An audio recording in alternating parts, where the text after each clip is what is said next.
बड़ी सुंदर आपको एक घटना सुनाते हैं। पूज्यपाद श्री प्रातः स्मरणीय मलूक पीठाधीश्वर श्री राजेंद्र जी महाराज ने बताई अपनी स्वयं की ही साथ घटी हुई ये घटना। जयपुर में महाराज जी ने सबसे पहले कथा की थी और वो भूतों को सुनाई। तो महाराज जी ने इससे पहले कभी कोई प्रवचन भी नहीं किए और ना कभी कोई कथा की। तो गुरुदेव को जो है वृंदावन में कोई सज्जन कथा के लिए निमंत्रण देने के लिए आए, तो परम पूज्य भक्तमाली जी महाराज ने कहा कि राजेंद्र जी महाराज की तरफ इशारा करके कि पंडित जी आ जाएंगे, कथा से पूर्व पहुंच जाएंगे, अतः आपकी यही कथा कह देंगे। तो महाराज जी बोले कि हमें तो कथा आप जानते हैं आती ही नहीं है, ना हमने कभी पहले कथा की। तो उन्होंने भक्तमाली जी महाराज बोले कि अरे तुम चले जाओ, अब ये महाराज जी आए हैं तो ये उदास हो जाएंगे, तो तुम कह देना, कोई परेशानी नहीं होगी, बड़ा अच्छा होगा, तुम चले जाओ, कथा कह देना। फिर महाराज जी ने कहा जैसी आपकी आज्ञा। फिर जिस दिन जाना था उसके एक दिन पहले महाराज जी बोले कि खाक चौक पहाड़ी बाबा से भी आज्ञा ले आइए कि वहाँ जयपुर में कथा है तो आशीर्वाद लेके आइए। तो महाराज जी गए और महाराज जी ने जाके और उनको निवेदन किया कि ऐसे हमारी जयपुर में कथा है, तो महाराज जी आशीर्वाद दीजिए। तो महाराज जी बोले विजयी भव। तो हम महाराज जी राजेंद्र जी महाराज सोचा कि भाई विजयी भव होने की, ना तो हम कोई लड़ाई करने जा रहे, ना कोई ऐसा कोई काम करने जा रहे हैं जिसमें विजय की आवश्यकता हो, परंतु तो पक्कड़ महात्मा थे और योगी थे, त्रिकालदर्शी थे। तो उन्होंने जो है सोचा कि महाराज जी ने सोचा कि कोई ना कोई विशेष बात ही होगी, तो इन्होंने ऐसा आशीर्वाद दिया जैसी गुरु आज्ञा। अतः महाराज जी जो है जहाँ कथा होनी थी जयपुर के लिए वहाँ चल दिए और शाम को वहाँ पहुँच गए।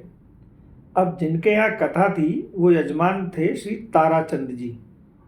वो बड़े विद्वान थे, उस समय के PhD थे, बुजुर्ग आदमी थे। उनके 9 कन्याएं थी और 2 पुत्र थे। सब कन्याओं की भी बड़ी सब पढ़ी लिखी थी और अच्छे बड़े अधिकारी उनके पति थे। कई लोग फोर्स में थे, नेवी में, एयरफोर्स में, थल सेना में, तो वो बड़े बड़े बड़े अधिकारी लोग थे।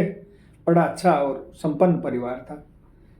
तो ताराचंद जी आए और उन्होंने महाराज जी से कहा कि हमने तो सुना था कि कोई बूढ़े महात्मा कथा कहने आएंगे, परंतु आप तो बालक हैं, बहुत छोटी उम्र है आपकी। तो महाराज जी फरमाते हैं कि 1993 में जो है वो कथा थी, तो हमारे उस वक्त मूछें भी नहीं आई थी, रेख सी थी। तो इतने में वो हरिदास जी जो थे उन्होंने कहा कि अरे नहीं नहीं महाराज जी बहुत अच्छे विद्वान हैं और इन्होंने हमें भी पढ़ाया है। तो ताराचंद जी ने महाराज जी के सामने ही बोलने लगे कि कथा तो करेंगे, तो वो ठीक है महाराज जी बोले, तो लेकिन महाराज जी ये कथा जो है प्रेतों के उपद्रव की शांति के लिए है। मैं भूत प्रेत बाधा में विश्वास नहीं करता था, परंतु मेरी जो हवेली है इसमें इतना भारी भूतों का उपद्रव है कि दुनिया के बड़े बड़े तंत्र मंत्र के तांत्रिक मैंने यहाँ से बुलाए यहाँ पे, और वो प्राण बचा कर भागे हैं यहाँ से। और हम लोग भी इस हवेली में नहीं रहते हैं, हम किराए का मकान लेकर दूर रहते हैं। इतना ज़्यादा उपद्रव है कि हमारे एक प्रिंटिंग मशीन है जो कई टनों वजन की है, उसको भी भूतों ने उलट कर पटक दिया है। मेरा एक लड़का था, उसको भी उन लोगों ने, प्रेतों ने मार दिया है। मेरे जो कुछ दामाद हैं जो सेना में हैं, वो भूत प्रेतों पे मेरी तरह विश्वास नहीं करते थे, तो वो भी यहाँ रात को रुक गए थे, तो उनको भूतों ने उठा के पटक दिया और बड़ी मुश्किल से प्राण बचाकर भागे यहाँ से। तो मतलब बड़ी ये समझिए कि बहुत ज़्यादा यहाँ जो है भूतों का उपद्रव है। और हमारी जो हवेली है इसकी जो है स्टोरी है, मनोर कहानियाँ और सत्य कथाएं इनमें भी छप चुकी है कि यहाँ इतना भयंकर उपद्रव होता है भूतों का। और हमारा सारा काम धंधा जो है वो बंद हो गया, सब कुछ चौपट हो गया। तो अब आप कथा कर सकते हैं तो बताओ। हमने क्या सामान भी नहीं मंगाया है, सामान तो जयपुर बड़ा शहर है, आ जाएगा, परंतु आप कर सकेंगे या नहीं कर सकेंगे। तो महाराज जी बोल रहे हैं हमको इतना डरा दिया कि उसने पूछो मत। एक बार तो मन में आया कि इसने सामान भी नहीं खरीदा और कोई तैयारी भी नहीं की, तो अपने तो वृंदावन लौट चलते हैं। फिर मन में आया कि पूज्य गुरुदेव ने आज्ञा दी है तो कथा नहीं करेंगे तो गुरु आज्ञा का निरादर हो जाएगा। और फिर खाक चौक वाले महाराज जी ने भी कह दिया था कि जाओ विजय होगी।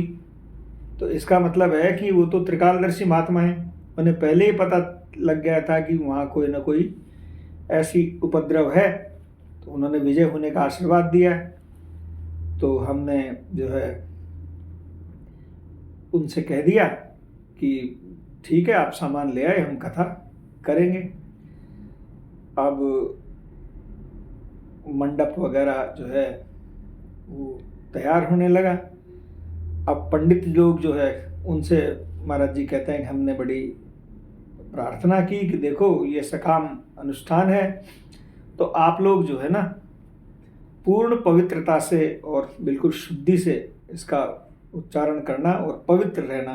क्योंकि यदि पवित्र होगे तो ये आत्माएं हैं, ये पवित्र जो रहता है उस पर ये अधिकार नहीं कर पाती, अपवित्र पे करती है। तो इसलिए शुद्ध उच्चारण करना और हमेशा पवित्र रहना। तो अब कई लोग तो इतने डर गए कि उन्होंने सोचा कि कथा तो फिर कर लेंगे, यहाँ कोई मरने के लिए थोड़ी आए हैं। पर महाराज जी ने जब समझाया तो उन्होंने हिम्मत की और वो तैयार हो गए। अब वो मंडप तैयार करने लगे। तो शाम हो चुकी थी, तो महाराज जी पूज्य रविंदास जी महाराज का जो आसन था वो तीसरी मंजिल पे था। तो महाराज जी कह रहे थे कि वहाँ कमरे में भी ट्यूबलाइट जल रही थी और चौक था उसमें भी ट्यूबलाइट जल रही थी, और हम संध्या वंदन कर रहे थे, सर्दी का समय था। तो हमने जो है पैरों पर कंबल डाल रखा था और राम रक्षा स्तोत्र का पाठ कर रहे थे। अचानक जो है आवाज़ें आने लगी, धम धम धम धम। तो पत्थर की हवेली थी पूरी, तो ऐसा लग रहा था जैसे कोई हवेली को बजा रहा हो।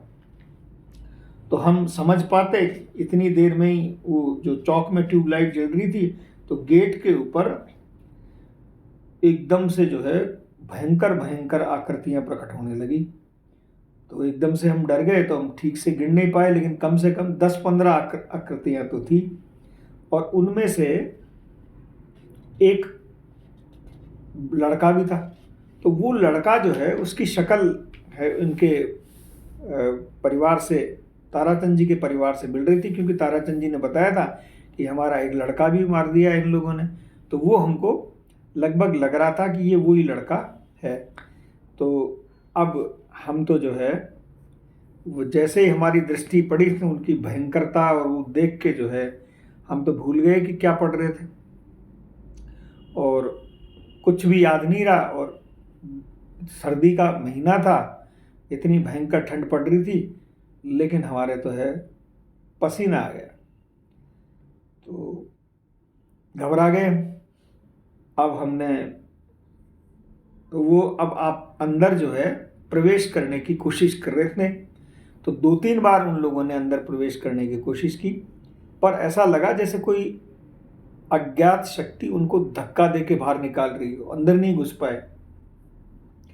तो अचानक उनमें से एक आवाज़ आई किसी की कि अब तो यहाँ से चलना ही पड़ेगा। तो अब हमारी जो है थोड़ी सी हिम्मत बनी, तो हमने पूछा कि कौन हो। तो उन्होंने कहा कि हम अधोगति को प्राप्त आत्माएं हैं जो यहाँ पर रहती हैं। तो हमने पूछा कि कहाँ रहते हो। तो उन्होंने बताया कि इस हवेली में एक तहखाना है, उसमें रहते हैं। और फिर बोले अब हमको यहाँ से जाना पड़ेगा, क्योंकि हम जो है आपका कुछ भी नहीं बिगाड़ सकते। तो ये जब ये दृश्य सामने आया और उन्होंने कहा कि अब तो यहाँ से जाना पड़ेगा, तो हम जो है थोड़ा सा मन में हिम्मत हुई और अचानक वो दृश्य जो है वो गायब हो गया। तो हमारे मन में आया कि यहाँ अकेले रहना नहीं चाहिए, सब लोग जहाँ पर हैं वहाँ चलना चाहिए। अतः हम जो है महाराज जी सीताराम सीताराम कहते हुए नीचे आ गए, तीसरी मंजिल से, जहाँ पर पंडित लोग जो है वो वहाँ पूजा पाठ की तैयारी कर रहे थे, मंडप वगैरह बना रहे थे। तो उनमें से एक पंडित जी थे, उन्होंने कहा कि महाराज जी क्या बात हो गई, कैसे नीचे आ गए? तो महाराज जी ने जो है वो बात छुपाई और कहा कि ये तो पहले ही डरे हुए थे और अगर हमने ये बात बता दी तो भाग लेंगे। तो हमने कहा कि नहीं, संध्या वंदन पूरा हो गया था तो हमने सोचा कि अकेले बैठे क्या करें, आप लोगों के साथ नीचे चलते हैं, वहीं बैठेंगे, वहीं बातचीत करेंगे। तो ऐसा हमने उनसे कहा। फिर रात्रि को विश्राम किया और सुबह जो है वो ताराचंद जी आए। तो उन्होंने पूछा कि रात को आप लोग ठीक तरह से सो गए थे, कोई दिक्कत तो नहीं आई महाराज जी? तो हमने कहा कि नहीं नहीं, कोई तकलीफ नहीं हुई। तो वे बोले, महाराज जी जब से ये उपद्रव चालू हुआ है तब से पहली ये घटना घटी है कि रात्रि को यहाँ पर कोई मनुष्य रहा और उसको कोई समस्या नहीं हुई। तो अब ऐसा तो नहीं हो सकता, आप बताइए कुछ किसी तरह का कोई आपको कुछ दिखाई दिया? तो महाराज जी ने जो है उनको बोला कि हाँ हाँ दिखाई दिया। हमने पूछा कि तुम्हारे यहाँ कोई तहखाना है? तो वो बोले कि महाराज जी ये बात केवल या तो मुझको पता है या मेरे लड़के को पता है, इसमें तहखाना है। ये जो है महाराज जी पुराने कोई सेठ राजाशाही हवेली है, इसको हमारे पिताजी ने खरीदी थी और हम तो इसमें ठीक तरह से रहे, परंतु हमको किसी ने बताया कि इसमें माल गड़ा हुआ है और हमने जो है वो तहखाना खोल लिया। उस तहखाने को हमें कुछ मिला भी नहीं, पर वो तहखाना जिस दिन से खुला है उस दिन से जो है ये उपद्रव चालू हो गए। अब हुआ ये होगा कि वो जो आत्माएं थी, तो राजा सही टाइम था उस टाइम में, तो राजा ने किसी को मृत्युदंड दिया होगा और वो मृत्युदंड देके और उनको जो है उस अंदर उसमें तहखाने में बंद कर दिया होगा। तो पहले तो किसी से द्वारा उसको कीलित करा दिया होगा, पर जैसे ही तहखाना खुला और वो सारे के सारे भूत प्रेत बाहर आ गए और इस तरह से जो है उन्होंने उपद्रव किया। तो वो ताराचंद जी बोले, उनके आंखों से जब सारी बात बताई महाराज जी ने, उनके आंखों से आंसू आ गए और उन्होंने कहा कि महाराज जी अब हमें विश्वास हो गया कि हमारी समस्याओं का पूर्ण रूप से निदान हो जाएगा। और अब महाराज जी ने कथा की और कथा करने के बाद है वो सब उपद्रव खत्म हो गए और वहाँ से प्रेतों की निवृत्ति हो गई। जय जय श्री राधे, निताई गौर हरि बोल।